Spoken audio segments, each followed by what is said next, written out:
नमस्कार दोस्तों, आप सभी का स्वागत है मेरे यूट्यूब चैनल के ऊपर। जैसा कि आप जानते हैं कि हम नंबर थ्योरी का चैप्टर नंबर 6 कर रहे थे, जिसके अंदर हमने एक्सरसाइज 6.2 के इंट्रोडक्शन देखा था, जिसके अंदर हमने दो मेथड्स पढ़े थे। किसके?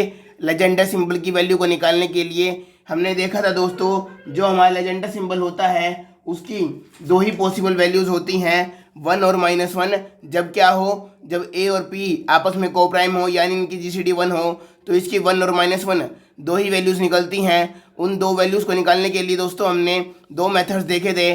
पहला मेथड था हमारा आइलर्स क्राइटेरिया, जिसमें हमने अपने आइलर क्राइटेरिया को, जिसकी हमने पहले वैल्यू डिफाइन की थी कि वो 1 या -1 होती है, उसके साथ लेजेंडर सिंबल को सेम कंडीशन के ऊपर कंबाइन कर दिया था, जिससे हमारे लेजेंडर सिंबल की वैल्यू निकालने का ये फॉर्मूला बना था। उसके बाद दोस्तों हमने कुछ प्रॉपर्टीज़ देखी थी, और बाद में हमने इसके बाद गॉस लेमा पढ़ा था, जिसके अंदर में लेजेंडर सिंबल की वैल्यू एक निकालने का दूसरा मेथड पढ़ा था, जिसके अंदर हम दोस्तों लेजेंडर सिंबल की वैल्यू इस तरीके से निकालते थे, जहाँ पर हम -1 की पावर n लिखते थे। अब दोस्तों n किया तो इवन वैल्यू होगी या ऑड वैल्यू होगी, तो उसके बेसिस पे जो आपका लेजेंडर सिंबल था उसकी दो पॉसिबल वैल्यूज़ 1 और -1 निकल के आती थी। और साथ साथ हमने ये दो आइडेंटिटीज और पढ़ी थी, जिनका हमने यूज़ किया था। अब दोस्तों हमारा लास्ट मेथड है, जिसके अंदर हम लेजेंडर सिंबल की वैल्यू को निकालने का एक और मेथड पढ़ने जा रहे हैं। इसको कोई नाम से नहीं पुकारा जाता, ये केवल आपकी एक रिटर्न थ्योरम है, ये कोई नेम्ड थ्योरम नहीं है, पर इसको जानना ही बहुत ज़रूरी है। इसके बाद आप इन तीनों मेथड्स में से जब तक आपको स्पेसिफाई नहीं किया गया हो एग्जाम्स के अंदर कि आपको लेजेंडर सिंबल की वैल्यू गॉस लेमा से निकालनी है या आइलर्स क्राइटेरिया से निकालनी है, तब तक एग्जाम में स्पेशली मेंशन ना किया गया हो, तब तक आप इन तीनों मेथड्स में से किसी भी मेथड से अपना एग्जाम्पल कर सकते हैं, जो भी आपको ईजी लगे। मैं सजेस्ट करूंगा कि आप ये एग्जाम्पल अपने हिसाब से देखें कि आपको किस मेथड से ईजी लगता है, उस हिसाब से आप इस मेथड को अप्लाई कीजिए। और उसके साथ साथ दोस्तों, मेथड को अप्लाई करने से पहले इन प्रॉपर्टीज़ को ज़रूर याद कर लीजिएगा, क्योंकि ये प्रॉपर्टीज़ दोस्तों आपके बहुत काम आती है। जैसे कि कल मैंने आपको सेकंड एग्जांपल करवाया था, उसके अंदर हमने देखा था कि हमने इस प्रॉपर्टी का यूज़ करके कितनी ईजिली वो एग्जांपल निकाल लिया था। तो दोस्तों आप इन प्रॉपर्टीज़ का भी याद रखिए, तभी आपका फ़ायदा होगा। अब दोस्तों हमारी अगली थ्योरम है, जिसमें हमें कहा गया है कि पी तो हमारा ओड प्राइम नंबर ही है, ए हमारा एक इंटीजर है। इस केस में जब जीसीडी इन दोनों की 1 होगी, तो आप लेजेंडर सिंबल की वैल्यू किस प्रकार निकाल पाएंगे? -1 की पावर टी। अब दोस्तों ये कुछ आपको गॉस लेमा के जैसा लग रहा होगा, पर दोस्तों यहाँ पर n को निकालने का अलग मेथड था, और जो यहाँ पर t हमने निकाला है इस इक्वेशन के अंदर, उस t को निकालने का यहाँ पर हमें मेथड दे रखा है। क्या? हमें समीशन फंक्शन का यूज़ करना है। किस पे? एक j नाम के वेरिएबल पे, जहाँ पर j की वैल्यू दोस्तों कहाँ से कहाँ तक है? j की पहली वैल्यू तो 1 है, और ऐसे करते करते j की वैल्यू इंटीजर्स में जाते जाते p -1/2 तक है। यानी दोस्तों जो यहाँ पर प्राइम नंबर होगा उसमें से 1 माइनस करके हमें 2 से डिवाइड करना है, तब हमें j की फाइनल लिमिट मिल जाएगी। इनिशियल लिमिट तो हमारी 1 है, फाइनल लिमिट हमें खुद निकालनी होगी। और दोस्तों इस समीशन फंक्शन के साथ हमें एक फंक्शन और दिया गया है, जो कि आपका है ग्रेटेस्ट इंटीजर फंक्शन, जो आपने चैप्टर नंबर 5 के अंदर पढ़ा था मेरे साथ। तो दोस्तों ग्रेटेस्ट इंटीजर फंक्शन को हमें ऑपरेट करना है, जहाँ पर हमें अंदर वैल्यूज़ क्या रखनी है? a/p। अब दोस्तों a/p तो आपका फिक्स रहेगा, यहाँ पर जो आपकी j की वैल्यू है वो बदलती रहेगी, और जो आपकी इस टर्म की वैल्यू आती रहेंगी उनको आपको समीशन का प्रयोग करना है, यानी उन सभी टर्म्स के अंदर आपको एडिशन का यूज़ करना है दोस्तों। अब दोस्तों हम एक एग्जांपल करेंगे इस चीज़ को देखने के लिए। अब दोस्तों एग्जांपल नंबर 1 और 2 तो मैंने आपको करवा दिया है, वो भी आज इस तरीके से ट्राई करके देखिएगा, क्योंकि वो एग्जांपल करने में इजी रहेंगे इस तरीके से, क्योंकि उनके अंदर वैल्यूज़ जो हैं दोस्तों छोटी छोटी ली गई हैं। अब दोस्तों जो मैं एग्जांपल करवाने जा रहा हूँ वो है एग्जांपल नंबर 3, क्योंकि दो एग्जांपल तो हमने दोस्तों पहले देख लिए हैं, उनको आप इस मेथड से भी ट्राई करके देखिएगा कि आपको ये निकालने में ईजी पड़ रहा है या नहीं। मैं इसमें एक बिल्कुल नया एग्जाम्पल करवाऊंगा, एग्जाम्पल नंबर 3, जो कि आज मैं इसी थ्योरम से प्रूव करूँगा।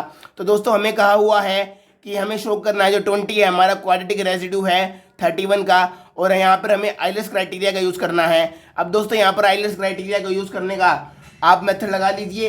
अब दोस्तों आइलर्स क्राइटेरिया हमारा किस चीज़ पे बेस है मैं आपको दिखाता हूँ। आइलर्स क्राइटेरिया में दोस्तों हमारी ये वाली इक्वेशन आ जाती है। तो दोस्तों यहाँ पर आइलर्स क्राइटेरिया के अंदर मैं ये वाली इक्वेशन का यूज़ करूँगा, उस इक्वेशन का यूज़ करने से पहले मैं लेजेंडर सिंबल की वैल्यू अपने किसी मेथड से निकाल सकता हूं, या तो आप डायरेक्ट आयलर क्राइटेरिया की इस कंडीशन का यूज़ कर लीजिए और कंडीशन का यूज़ करते करते आप आंसर निकाल लीजिए। पर दोस्तों मैं आयलर क्राइटेरिया का यूज़ इस मेथड में इस इक्वेशन से करूँगा जहाँ पर मैं लेजेंडर सिंबल की वैल्यू जो हमने थ्योरम आज पढ़ी है उसके हिसाब से निकालूंगा। तो दोस्तों जो हमने थ्योरम पढ़ी है उसके अनुसार जो आपका लेजेंडर सिंबल है उसकी वैल्यू होगी -1 की पावर टी, क्योंकि दोस्तों आप देख सकते हैं 20 और 31 की जो जीसीडी है वो आपस में 1 होती है। दोस्तों आपको हर क्वेश्चन को करने से पहले जीसीडी का भी ध्यान रखना है। हालांकि आपकी बुक में ऐसा कोई क्वेश्चन नहीं है जिसके अंदर ए और पी की जीसीडी 1 के अलावा कुछ और हो, फिर भी दोस्तों आपको एक बार ये जरूर चेक कर लेना है कि जो आपको गिवन इंटीजर हो और गिवन प्राइम नंबर हो उनकी जीसीडी आपस में 1 हो, क्योंकि जब ये वाली कंडीशन ट्रू होगी तभी आप ये वाली कंडीशन डायरेक्ट लगा सकते हैं, नहीं तो अदरवाइज केस में आपका आंसर 0 आना चाहिए। जैसा कि हमने अपने क्वेश्चन के अंदर पहले से ही पढ़ रखा है कि जो बाकी कंडीशंस होती हैं उसके अंदर आंसर हमारा 0 आता है जब आपकी जीसीडी 1 के अलावा पी होती है। ठीक है दोस्तों। अब दोस्तों ये टी को निकालने का हम मेथड देखेंगे। पहले तो हम ए और पी की वैल्यू पुट कर लेते हैं। तो दोस्तों हमारी ए की वैल्यू है 20 और पी की वैल्यू है 31। अब दोस्तों आप जानते हैं जे की जो फाइनल लिमिट होगी वो क्या होगी, p - 1/2। तो पहले हम p - 1/2 की वैल्यू निकाल लेते हैं। ये आएगा 31 - 1/2 जिसका आंसर आ गया 15। अब दोस्तों हम t निकालेंगे। अगर t हमारा इवन आया तो ये आंसर 1 हो जाएगा, और अगर t हमारा ओड नंबर आया तो आंसर -1 आ जाएगा। अब दोस्तों t को निकालने के लिए हम ये फंक्शन ऑपरेट करेंगे जहाँ पर मैं पहले a/p की वैल्यू रख देता हूँ। j की इनिशियल लिमिट ये है, फाइनल लिमिट हमने p - 1/2 की तरीके से निकाल ली, और यहाँ पे दोस्तों हमने a और p की वैल्यू पुट कर दी। अब j को 1 से लेके 15 तक पुट करना है। तो दोस्तों ये देखिए मैंने j को यहाँ पर 1 पुट किया है, यहाँ पर 2, यहाँ पर 3, यहाँ पर 4, फिर 5, 6, 7, 8, 9, 10, 11, 12, 13, 14, 15। तो ऐसे करके मैंने j की वैल्यू 1 से लेके 15 तक यहाँ पे दोस्तों पुट कर दी है। यहाँ पे दोस्तों हमारा समीशन फंक्शन है, तो इसी कारण मैंने सभी टर्म्स के बीच में एडिशन का यूज़ किया है। अब दोस्तों मैं उम्मीद करता हूँ आपको ग्रेटेस्ट इंटीजर फंक्शन की वैल्यू निकालनी आती होगी, तो इसमें मैं वो नहीं समझाने वाला, वो आपको 5th चैप्टर के अंदर सीख के आना पड़ेगा। तो दोस्तों आइए निकालते हैं ग्रेटेस्ट इंटीजर फंक्शन की वैल्यू इन सभी टर्म्स पे। अब दोस्तों आप यहाँ पर मल्टीप्लाई करके इसको लिख लीजिएगा। ये तो 20 है, ये 40 हो जाएगा, ये ऊपर मल्टीप्लाई होकर 60, 80, यहाँ पे 100 हो जाएगा दोस्तों मल्टीप्लाई होके 120, 140, 160, 180, यहाँ पे 200 हो जाएगा, यहाँ पे 210, 220, 240, 260, 280 एंड 300। तो दोस्तों यहाँ पर हमारी ये वैल्यूज़ आ जाएंगी। तो दोस्तों जो ऊपर न्यूमिनेटर वाली वैल्यूज़ हैं उनको एक बार मैंने अलग से यहाँ पर रफ साइड लिख लिया है। आप तो ये वैल्यू इस स्टेप के आगे लिख के दिखाएंगे। यहाँ पर जगह की कमी होने की वजह से मैंने इसको अलग से नहीं लिख के दिखाया, पर आपको ये मल्टीप्लाई लिख के भी दिखानी होगी, पर मैंने यहाँ पर आपको आंसर को दिखाने के लिए ये ऊपर न्यूमिनेटर लिख दिया। अब दोस्तों इन सभी वैल्यूज़ को हमको किससे डिवाइड करना है, 31 से, और 31 से डिवाइड करने के बाद इसके अंदर ग्रेटेस्ट इंटीजर ढूंढना है। तो दोस्तों डिवाइड करने के लिए पहले मैंने 31 का टेबल लिख लिया ताकि मैं इनके अंदर उसका ग्रेटेस्ट इंटीजर ढूंढ सकूँ। तो दोस्तों ये है 31 का पहला इंटीजर, ये दूसरा इंटीजर, ये तीसरा इंटीजर, ये 31 का 4th integer, 5th, 6th, 7th, 8th, 9th, 10th। तो दोस्तों मैंने 31 के 10 तक इंटीजर लिख लिए हैं ताकि मैं इनके अंदर इंटीजर ढूंढ सकूँ कि 31 के ग्रेटेस्ट इंटीजर कितना है।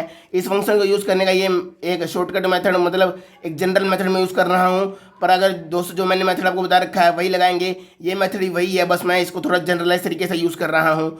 तो दोस्तों देखिए जब मैं 20 को 31 से डिवाइड करूँगा तो दोस्तों आप जानते हैं जब भी आप किसी छोटे नंबर को बड़े नंबर से डिवाइड करेंगे तो उसके अंदर इंटीजर क्या आएगा दोस्तों, 0 आएगा ना, क्योंकि इससे बड़ा इंटीजर आने के लिए यहाँ पर मिनिमम 31 होना चाहिए, क्योंकि जब 31 को डिवाइड करेगा तभी यहाँ पर 1 आएगा। अगर यहाँ पर ऊपर 31 से कोई भी छोटा नंबर हुआ तो आंसर 0 आएगा। तो दोस्तों इसका आंसर है वो 0 आएगा, ग्रेटेस्ट इंटीजर। अब दोस्तों देखिए 40 के अंदर आपका 31 कंटेंट है पर 62 नहीं है, क्योंकि 40 62 से छोटा है, तो यहाँ पर पहला इंटीजर आएगा, तो मैंने इसका आंसर लिख दिया 1, जो इस वाली टर्म का आंसर है। तीसरी टर्म के अंदर दोस्तों यहाँ पर 60 है और यहाँ पर 31 है। अब 60 भी 62 से छोटा है, तो 60 के अंदर 31 का पहला इंटीजर आ गया, तो यहाँ पर भी हमने लिख दिया कि जो ये तीसरी टर्म है उसके अंदर 31 का पहला इंटीजर मौजूद है। ऐसे ही दोस्तों जो 80 है उसके अंदर 30 का दूसरा मल्टीपल है पर तीसरा नहीं है, तो इसका आंसर क्या आ गया दोस्तों 2। उसके बाद दोस्तों अगली टर्म है 100 के अंदर 31 का तीसरा मल्टीपल है पर चौथा नहीं है, क्योंकि 100 इस नंबर से छोटा है, तो इसका आंसर आ गया दोस्तों 4। इसका आंसर आ गया दोस्तों 3, हमने देखा दिया कि थर्ड मल्टीपल है। अब दोस्तों हमारा आया 120 के अंदर भी हमारा तीसरा ही मल्टीपल है 93, क्योंकि 124 इससे ही बड़ा है। अगला है दोस्तों 140, 140 155 से तो बड़ा है, पर 124 140 से छोटा है। तो दोस्तों जो हमारा ये 124 है वो इसके अंदर कंटेंट है, तो आ गया फोर्थ मल्टीपल कौन सी वाली टर्म के अंदर, जिसके अंदर हमारे ऊपर न्यूमिनेटर के अंदर बन रहा है 140, यानी हमारी इस 7th वाली टर्म के अंदर हमारा 14 मल्टीपल आ गया। ऐसे ही दोस्तों 160 वाले के अंदर 5वां मल्टीपल, 180 वाले के अंदर भी 5वां ही मल्टीपल, 200 वाले के अंदर ये देखिए दोस्तों 6ठा मल्टीपल, 220 के अंदर कौन सा है दोस्तों 7वां मल्टीपल, 270 इसके अंदर कंटेन है ना दोस्तों। ऐसे ही दोस्तों 240 के अंदर भी 7वां ही मल्टीपल आएगा क्योंकि ये नंबर बड़ा हो गया। 260 के अंदर 8वां मल्टीपल, 280 के अंदर 9वां मल्टीपल और 300 के अंदर भी दोस्तों 9th मल्टीपल ही आएगा क्योंकि 10th मल्टीपल इससे बड़ा है। तो दोस्तों हमने सभी की ग्रेटेस्ट इंटीजर की वैल्यू निकाल ली, जो आई 0 1 1 2 3 3 4 5 5 6 7 7 8 9 9। आप जैसा देख सकते हैं दोस्तों यहाँ पर एक पैटर्न भी रिपीट हो रहा है कि पहला नंबर, फिर अगला नंबर 2 सेम, फिर एक नंबर, फिर 2 नंबर सेम, फिर नंबर, फिर 2 नंबर सेम, फिर नंबर, फिर 2 नंबर सेम, फिर नंबर, फिर 2 नंबर सेम। ऐसे आपको एक पैटर्न भी ऑब्जर्व हो रहा होगा। अब मैं इन सभी को प्लस करूंगा तो मुझे टी की वैल्यू मिलेगी दोस्तों। तो टी की वैल्यू मेरी आई 70, जो कि है एक A1 नंबर। A1 नंबर होने की वजह से दोस्तों जो यहाँ पर a बाई पी की वैल्यू है, जहाँ पर 20 और हमारा 31 दे रखा है, उसकी वैल्यू है -1 की पावर 70 और 70 है दोस्तों E1, तो इसकी वैल्यू आ गई 1। अब दोस्तों जो हमारा आइलेट्स क्राइटेरिया है उसके अनुसार जो ये वाली टर्म होती है उसकी वैल्यू होती है ये मोड में p आता है, तो यहाँ पे आ गया 20 की वैल्यू, p-1/2 की वैल्यू है 15 कंग्रुएंट टू 1 मोड 31। अब दोस्तों हमने आइलेट्स क्राइटेरिया के अंदर ये पहले से पढ़ रखा है कि अगर a की पावर p-1 कंग्रुएंट होगा 1 के, जहाँ के अंदर मोड के अंदर p होगा, तो इस केस में हमारा क्या होता है a is a quadratic residue. तो इस केस में दोस्तों हमारा a क्वाड्रेटिक रेसिड्यू होता है जब कंग्रुएंसी में हमारा 1 आता है। हमने यहाँ पर दिखा दिया कि हमारा कंग्रुएंसी के अंदर 1 आया, तो 20 is a quadratic residue of mode 31। अब दोस्तों ये वाला एग्जांपल आप देख सकते हैं, इस मेथड से थोड़ा बड़ा पड़ गया, पर ये मेथड इतना मुश्किल नहीं है, ये मेथड इजी है। पर इसके अंदर क्योंकि लिमिट 1 से लेकर 15 तक थी, तो हमें 15 नंबर्स का ग्रेटेस्ट इंटीजर फंक्शन निकालना पड़ा। पर दोस्तों इसको आप एक छोटे तरीके से भी कर सकते हैं। छोटे तरीके से कैसे दोस्तों मैं समझाता हूँ। जैसे दोस्तों 20/31 है, तो दोस्तों 20/31 है, तो इसके अंदर आप अगर इन प्रॉपर्टीज़ का यूज़ करें जो मैंने आपको पहले पढ़ा रखी हैं, जो हमने पहले स्टार्टिंग या इंट्रोडक्शन में ही देखी थी, इनमें से आप जिस भी प्रॉपर्टी का इसमें यूज़ करना चाहे वो कर सकते हैं। जिस प्रकार दोस्तों मैं कह सकता हूँ कि जो हमारा 20/31 है, अगर मैं इसका लेजेंडर सिंबल निकालूँ तो मैं कह सकता हूँ यहाँ पर क्या लिख सकता हूँ मैं इसकी जगह 20/31 को आप लिख सकते हैं 2 का स्क्वायर इंटू 5/31, क्योंकि दोस्तों आप जानते हैं 2 का स्क्वायर कितना होता है 4 और 4 5 जो कितना होता है दोस्तों 20। और दोस्तों हमारी जो प्रॉपर्टी है उसके अनुसार मैं b के स्क्वायर को एलिमिनेट कर सकता हूँ इस टर्म के अंदर से। यानी दोस्तों जो मेरे 20/31 का लेजेंडर सिंबल है उसको अगर मैं 2 के स्क्वायर को एलिमिनेट कर दूँ यहाँ से ऊपर से, तो ये बन जाएगा 5/31। अब दोस्तों 5/31 बनने के बाद ये तो ये टर्म ईजी लगने लग गई, पर इसमें गोस लेमा और बाकी थ्योरम से अगर मैं इसको आइलेट क्राइटेरिया से करूं जो कि हमारा मेन मेथड है, अगर मैं उससे इसको करूँ तो ये इजी पड़ेगा। पर इस मेथड के अंदर तो आपको प्राइम नंबर के ऊपर ही काम करना है, पर इसमें अगर आप ग्रेटेस्ट इंटीजर निकालने जाएंगे 5 के ऊपर, तब आपको वो टर्म ईजी पड़ेगी। क्योंकि दोस्तों यहाँ पर तो 1 देखिए दूसरी टर्म के अंदर ही आ गया, पर दोस्तों जब तक ये नंबर ऊपर वाला नंबर 31 से बड़ा नहीं जाएगा तब तक आपका ग्रेटेस्ट इंटीजर आना शुरू नहीं होगा। जैसे दोस्तों अगर मैं यहाँ पर जे की वैल्यू 1 से लेके 15 तक पुट करूँ तो मेरी पहली वैल्यू आएगी 5, फिर 10, फिर 15, ऐसे दोस्तों 20, 25 और 30। तो दोस्तों आपने देख लिया 1 2 3 4 5 6। अगर मैं 6 की 6 वैल्यूज़ को 31 से डिवाइड करूं तो मेरा 6 बार तो 0 आ गया ना। अब जो आपकी 7 से लेके 15 तक लिमिट पुट होगी जे की, उसके बाद जो टर्म आएगी उसमें ग्रेटेस्ट इंटीजर आना शुरू होगा। तो दोस्तों उस केस में ये मेथड थोड़ा ईजी पड़ जाएगा। उस केस में आपका दूसरी टर्म में ग्रेटेस्ट इंटीजर नहीं आएगा। अगर ग्रेटेस्ट इंटीजर कब आएगा, 7वीं टर्म से शुरू होगा दोस्तों वो आना। तो दोस्तों इस प्रकार हमने 3 मेथड देख लिए। एक तो हमने एलिस क्राइटेरिया देख लिया, एक हमने गोस लेमा देख लिया और एक हमने ये वाली थ्योरम देख ली। तो उम्मीद करता हूँ आपको ये तीनों मेथड समझ में आए होंगे।